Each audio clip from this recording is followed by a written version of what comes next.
Hello guys, welcome to my channel maths radiation.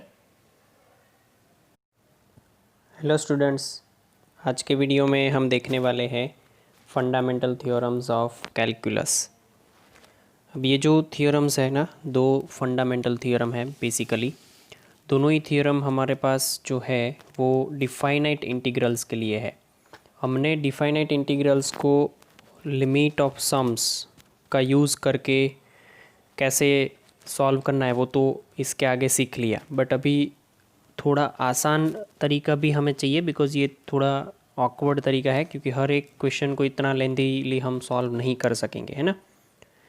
तो देखो, दोनों बेसिक थ्योरम पढ़ने से पहले सबसे पहली और ज़रूरी बात ये आपको समझनी है कि यहाँ पे मैंने कर्व दिया है y इज़ इक्वल टू में एफ ऑफ एक्स करके। आपको ये समझना है कि ये जो y is equal to F of X करके मेरे पास जो फंक्शन है y is equal to F of X, right, उसका हमें इंटीग्रेशन चाहिए in between a and b। तो अगर समझो कि ये a है और ये b है, उसके बीच में इंटीग्रेशन चाहिए, तो आपको बताया था हमने पहले कि ये a से लेके b कोई फंक्शन है f of x into D X. तो इसका जो भी इंटीग्रेशन मिलता है ना, definite integration, that is nothing but the area bounded by the curve y is equal to F of X. चार चीज़ों से जो एरिया बनता है ना कर्व, वो चीज़ है y is equal to F of X. दो लाइंस है, x is equal to a and x is equal to b and x axis. चार बाउंड्री मैंने सबसे पहले बता दिया था, जो सबसे पहला वीडियो था डिफाइनाइट इंटीग्रल का, उसमें ही, कि ये चार बाउंड्री किस तरह हम दिखाते हैं। देखो, ये सबसे पहली बाउंड्री ये हो गई, जिसको हम x is equal to a बोलते हैं। दूसरा हो गया x इज इक्वल मतलब y is equal to F of X का ये इतना कर्व का इतना हिस्सा, मतलब y is equal to F of X. Then after ये हो गया y is equal to x is equal to b and after that ये x एक्सिस हो गया, बराबर। तो ये जो एरिया है that is called the definite integrals. Clear हुआ यहाँ तक? चलिए अब आगे देखते हैं कि ये चार चीज़ से बाउंड होने वाला जो एरिया है उसको ही हम डिफाइनाइट इंटीग्रल बोलते हैं। तो ये फंडामेंटल थ्योरम्स जो है दोनों, वो क्या बोल रहे हैं उसको देख लेते हैं हम पहले। तो सबसे पहला थ्योरम ये है, यहाँ पे समझ लेना पूरा। देखो कि सबसे पहला थ्योरम जो है ना, वो कुछ ऐसा हमें बता रहा है यहाँ पे कि, थोड़ा मैं जूम कर लेता हूँ इसको। ये बोल रहा है कि the let F be a continuous function on a close interval a to b and A X be the area function, then a dash X is equal to F of X for all x belongs to a to b। सबसे पहले ये इतना ज़रूरी है नहीं, important है नहीं। ज़रूरी बात जो इसमें से ध्यान रखनी है वो ये है कि यहाँ पे याद ये रखना है कि एफ ऑफ एक्स जो है ना, ये जो एफ ऑफ एक्स यहाँ पे, वो कंटिन्यूस होना चाहिए। That should be continuous on x belongs to a to b। ये जो भी यहाँ पे लिमिट देते हैं उसमें वो कंटिन्यूस होना चाहिए, वो एक ज़रूरी चीज़ है। ये एरिया फंक्शन क्या है वो मैं समझा देता हूँ। जैसे हमने यहाँ पे ये क्लैरिफाई किया कि भाई कोई भी डिफाइनाइट इंटीग्रल जो है that is nothing but the area bounded by the curve. ये जो y is equal to F of X वाला कर्व है, वो कर्व, दो लाइनें x is equal to a, x is equal to b and x axis, ये चार चीज़ से जो बाउंड होने वाला एरिया है उसको ही हम क्या बोलते हैं, डिफाइनाइट इंटीग्रल। तो एरिया फंक्शन इसीलिए इसको नाम दिया है कि ये जो फंक्शन है, फिर उसको नाम हम क्या देने वाले हैं इसको, this is nothing but area function, because ये बाउंडेड रीजन में आने वाला कोई फंक्शन है, तो इसीलिए उसको हम बोल देते हैं कि this is nothing but area function, right. ये फर्स्ट थ्योरम इतना मैटर नहीं करता है, बट फिर भी मैंने आपको सिर्फ नॉलेज के लिए आपको बता दिया कि फर्स्ट थ्योरम क्या है। Let's talk about the second theorem. Second theorem क्या बता रहा है? देखो, सेकेंड थ्योरम कुछ ऐसा बोल रहा है कि इंटीग्रल कैलकुलस का सेकेंड थ्योरम है ना, ये बहुत काम की चीज़ है। We state below an important theorem which enables us to evaluate definite integrals by making the use of antiderivatives. Okay, क्या करना है? Theorem 2. Let f be the continuous function defined on closed interval a to b and f be the antiderivative. Antiderivative माने आप सबको पता है कि this is antiderivative, माने इसका मतलब है इंटीग्रल्स राइट। तो क्या करना है, ये इसका अब तक हमने जो लिमिट वाला यूज़ किया था ना, वो लिमिट वाला यूज़ किया है। उसके बिना अगर फाइंड करना है तो ये a से b है, f of x into D x है। सिंपल पहले इसका इंटीग्रेशन कर दो, सिंपली इंटीग्रेशन, लिमिट को भूल करके। तो मैंने इंटीग्रेशन किया, वो इंटीग्रेशन जो मिल रहा है उसको मैं कैपिटल f ऑफ x बोल रहा हूँ। फिर उसकी लिमिट आपको देनी है यहाँ से a से b। a जो है वो लोअर लिमिट है, b जो है वो अपर लिमिट है। फिर इसको रखना कैसे है, upper limit minus lower limit, मतलब कि फंक्शन में अपर लिमिट लगा दो, माइनस लोअर लिमिट कर दो। एग्जाम्पल दे दो एक अच्छा सा, तो आपको पता चल जाएगा ईजीली। बहुत ईजी है ये, इसमें कुछ नहीं है। देखो ये x इंटू डी एक्स, यहाँ पर किसी ने बोला मान लो कि 2 से लेकर के 5, तो सबसे पहले तो x डी एक्स का इंटीग्रेशन होता है x स्क्वायर बाई 2। इसको लिमिट दे दो 2 से लेकर के 5, ठीक है।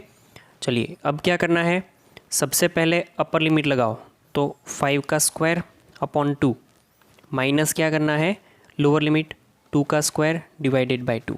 आई होप आपको पता चला। मैंने सिर्फ क्या किया, 5 की वैल्यू x की जगह पे पुट करी, 2 की वैल्यू x की जगह पे, 2 की वैल्यू जो है वो भी x की जगह पे पुट करिए।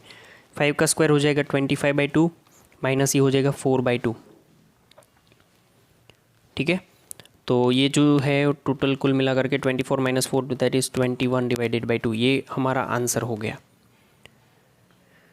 तो ऐसे ही सॉल्व करना है, इसमें कहीं पे लिमिट का यूज़ नहीं किया, कहीं पे सिग्मा का यूज़ नहीं किया, सीधा सिंपल आंसर। आपको दिमाग ये लगाना है कि ये F of x into D x जो दिया है, मतलब कि यहाँ पे जो फंक्शन देते हैं वो फंक्शन का इंटीग्रेशन कैसे करना है। अब तक हमने इनडिफाइनाइट में जितने टाइप के इंटीग्रेशन सीखे हैं वो सारे टाइप के इंटीग्रेशन यहाँ पे डिफाइनाइट में आएंगे। ध्यान ये रखना है, इसमें हमें लिमिट दी गई होगी।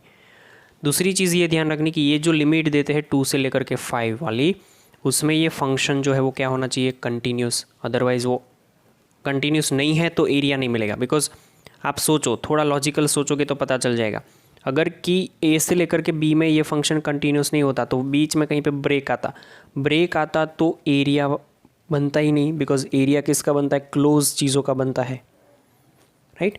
मान लो कि ए से बी में ये कर्व इस टाइप का होता, कुछ ब्रेक हो गया होता। ये x is equal to A है और ये x is equal to B है।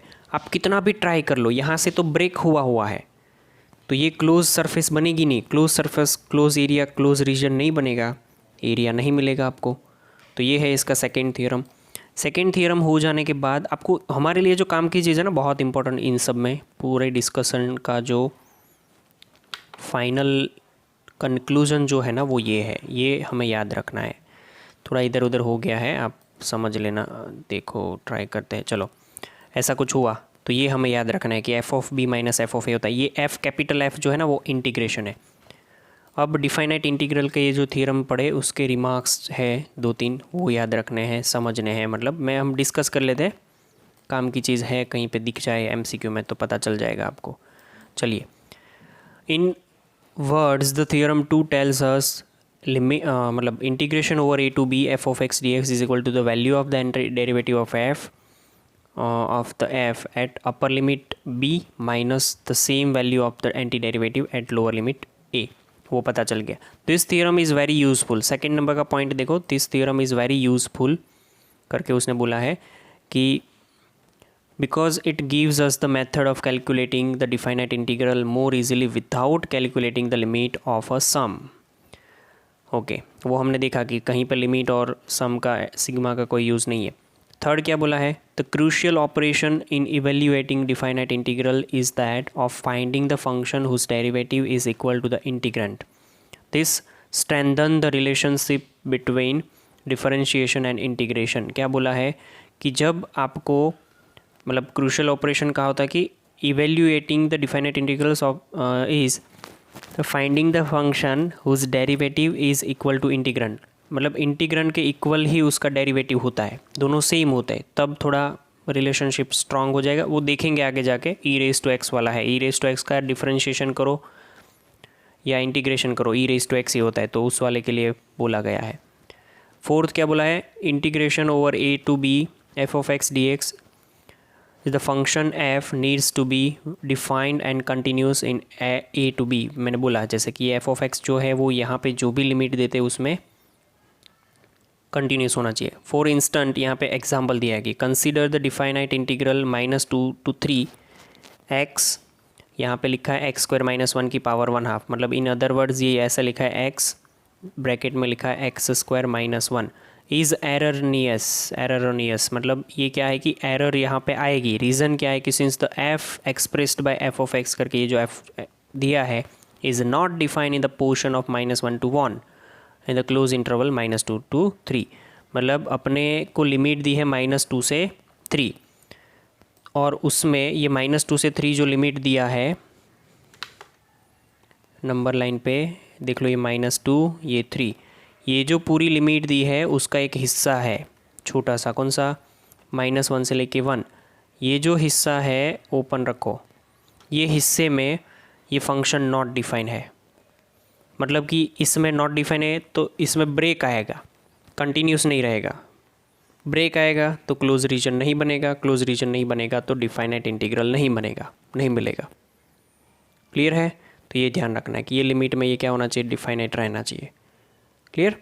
चलिए यहाँ तक ये थ्योरी हो गया। अब हम नेक्स्ट एक्सरसाइज में सीधा यूज़ करेंगे। एक्सरसाइज में जो यूज़ करना है हमें वो ये है, आप इसमें से रिमार्क्स 4 लिखने हैं आपको, और ये थ्योरम 1 थ्योरम 2 को सिर्फ आप लिख दो। थ्योरम 2 का ये जो पोर्शन है मैंने जो स्क्वायर में लिखा है that is the very important, उसके नीचे एक छोटा सा एग्जांपल लिख दो, दैट्स इट, बस।